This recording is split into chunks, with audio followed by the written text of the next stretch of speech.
नागपूर कलकत्ता राष्ट्रीय महामार्गावरील लाखनी ते साकोली दरम्यानच्या मोहघाटा हा जंगल परिसर वन्य प्राण्यांच्या अधिवासाचा म्हणून इथे ओळखला जातो। या अधिवासाचं क्षेत्र हे साधारणतः 2 किलोमीटर परिसराचा आहे आणि हा राष्ट्रीय महामार्ग असल्याने इथे मोठ्या प्रमाणात मागील अनेक वर्षांमध्ये वाहनांच्या वर्दळीमध्ये मुक्या प्राण्यांचा, ज्यामध्ये बिबट्यांसारख्या प्राण्यांनाही आपल्या जीव गमवावा लागला। त्यामुळे वनमंत्रालय असो या राष्ट्रीय महामार्ग असो यांनी या मोहघाटा जंगल परिसरामध्ये सुमारे 750 मीटर अंतराचा इथे वन्य प्राण्यांच्या सुरक्षेच्या दृष्टीने अंडरपासची निर्मिती केली।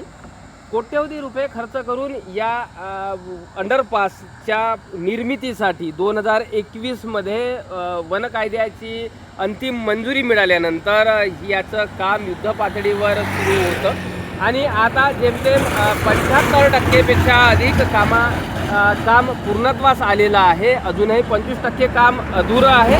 मात्र आता एकंदरीतच या राष्ट्रीय महामार्गावरून होणाऱ्या वाहतुकीची वर्दळ लक्षात येता इथे वाहतुकीला हा अंडरपासचा उड्डाणपूल सुरू करण्यात आलेला आहे।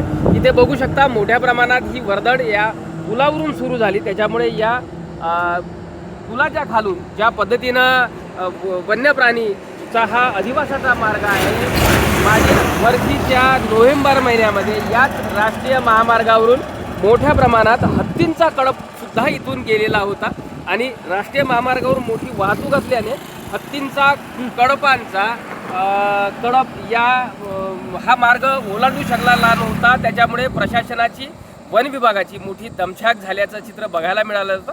मात्र आता हा पूल पूर्णत्वास आलेला आहे, येत आहेत आणि वाहतूक सुरू झाल्यामुळे इथे होणाऱ्या वन्यजीवांच्या सुरक्षिततेसाठी ज्या पद्धतीनं उपाययोजना करण्यात येत आहे त्याच्यामुळे यानंतर कुठल्याही वाहनांच्या धडकेत आता वन्यजीवांचा जीव जाणार नाही याची खबरदारी सुद्धा घेतल्या जाणार आहे आणि त्याच दृष्टीने आता एक पाऊल पुढे म्हणून हा मार्ग आता हळूहळू वाहतुकीसाठी सुरू झाल्याचं चित्र इथे बघायला मिळत आहे। प्रशांत देसाई, एबीपी माझा, मोहघाट अंडर बायपास मार्ग, भंडारा। एबीपी माझा, उघडा डोळे बघा नीट।